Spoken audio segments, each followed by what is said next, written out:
Masquerade Swansong is the vampire game that dares to ask, why have an orgy in a hot tub full of blood when you could be making tedious small talk and hunting for lost files? Okay, that might be a harsh take on the narrative RPG spawned from the tabletop game, but it's not an inaccurate one. This is a game where blood drinking and vampire powers play second fiddle to chit-chat and basic puzzle solving. At first, the setup is intriguing, with lots of potential for narrative twists and turns. In the city of Boston, there has been a massacre, and the ruling vampire prince, Hazel Iverson, has enlisted 3 different subjects to help find out what happened and unpick the surrounding conspiracy theories. There's hot hitman Caleb, the smart and agile MM, and Leisha, who has almost psychic powers, but also a very annoying small child who follows her around. Often their stories will overlap, giving you new perspectives on the game events. They each have special roles within the vampire community, and you can decide how to build their skills throughout the game. The skill points are important because in the game's 2 real mechanics, dialogue and investigation, skill checks pop up at every turn. In the game's world, that might mean having to have enough skill points in technology to hack a safe, and in dialogue, that might mean having enough education to push a character for more information about a subject. There are also confrontations where these conversations have consequences, and the chit-chat becomes the game's version of combat. Say I need something from a player and I want to use my dominate skill to force them to part with it. I'll see my dominate skill level and theirs. I can choose to use one of my resources, focus, to up my level, but the enemy can do the same. As a mechanic, it's fine, but you'll end up feeling more frustrated than like an all-powerful creature of the night. I spent the first level playing as MM, and feeling like a new kid who hasn't done last semester's homework and is way behind the rest of the class. I put her in an investigator role, which automatically attributed my skill points to suitable areas, but I still seemed doomed to fail all the skill checks I encountered. I did use her Auspex power to follow a trail to find someone, bumping into lots of characters. It felt like the game expected me to memorise, and poking around people's offices and laptops. Now, there's probably an amazing game to be made about the administrative side of being a supernatural being. Think how many times you have to file a tax return if you're immortal.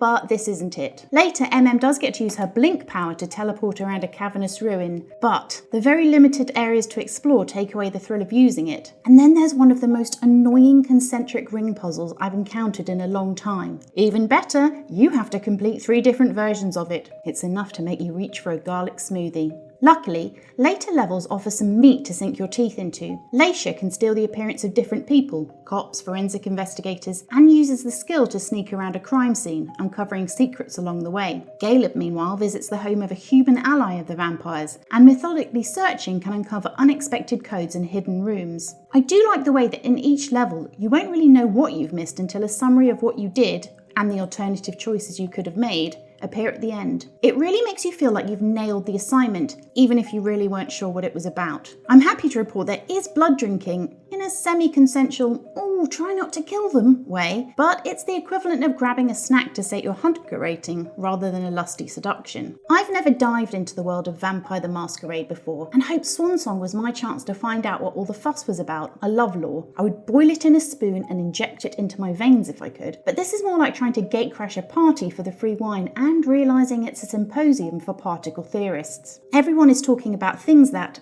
unless you're already an amateur historian of the Masquerade world, are utterly new to you, and your only hope of keeping up is to notice the little alert to tell you that something new has been added to your in-game codex. Unless you want to pause your conversation though, that just means carrying on, pretending you know what Crimson Oaks refers to, and hoping no one catches you out. That's the real disappointment. Alongside a few characters who have the unnerving, rubbery-looking skin of cheap sex dolls, and Leisha's companion, whose appearance is giving full Renesmee, and who has a lisp that will make you want to stuff your ears with bat guano. So, like a vegan vampire, the game seems confused about what it wants to be. It wants you to do the extensive reading, but it doesn't give you a chance to do it in a natural way, instead just flinging it all into a menu. It wants to include exploration, but then has you wandering through sparse buildings, treading the same, very clearly fenced-off paths, or teleporting from one very obvious platform to another. Even the investigation, which was my favourite part, relies on the same pattern every time. Find something locked or password protected,